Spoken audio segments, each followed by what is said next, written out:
qachondan ovqatlantirishimiz kerak, qanaqa ovqatlantirishimiz kerak deydi. Fanda ko'proq 6 oylikdan keyin ovqatlantiring, 6 oylikdan ovqatlantirishni boshlang deydi. Men tajriba asosida, ya'ni o'zimda farzandlarim, o'zimda nabiralarimda sinovdan o'tkazgan tajribalarimdan bittasi aynan mana shu ovqatlantirish. 3 oylikdan boshlab ovqatlantirishni boshlayman.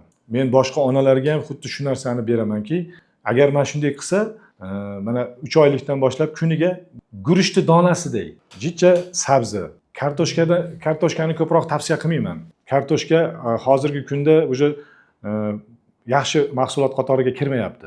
Boshqa sabzavotlardan pyureni tayyorlab turib ozgina berish kerak. Bolani miyasida o'sha ovqatni, o'sha taomni ta'mi paydo bo'ladi. Shunga ta'mi qabul bo'ladi miyamiz aynan o'sha mahsulotni hazm qiladigan fermentni endi shuni ko'paytirib borib, jicha qo'shib borib, ana hozir mana 5 oylik bola bir mahal ovqatlanyapti, tekis. Oddiy o'zimiz berayotgan ovqatlarimizdan ham. Dastlab boshlanishida har xil mana Nestle kompaniyasini kashalari bor, risovый kasha, овсяновый kashalari bor. Shulardan berib, ozginadan berib o'rgatdik. Lekin haligi nima qabul qilmadi. Nimalar bor-ku? Sutlar bor, sut o'rnini bosadigan nima deydi? Молочный nimada endi?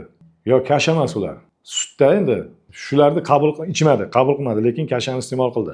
Mana endi 6 oylikka yetib kelganda bolaga bir mahal ovqatlanishni o'rgatib bo'lgan bo'lish kerak-da ona. Ona shuni o'rgatib bo'lgan bo'lish kerak. Agar shuni bermasa, bolani ko'proq e'tibori faqat emishga qaratilib qoladi. Emishga qaratiladi, faqat onaga yopishib oladi, boshqa ovqatni отказ qilishni boshlaydi. O'shaning uchun bolani miyasida mana shu narsani yaratish kerak.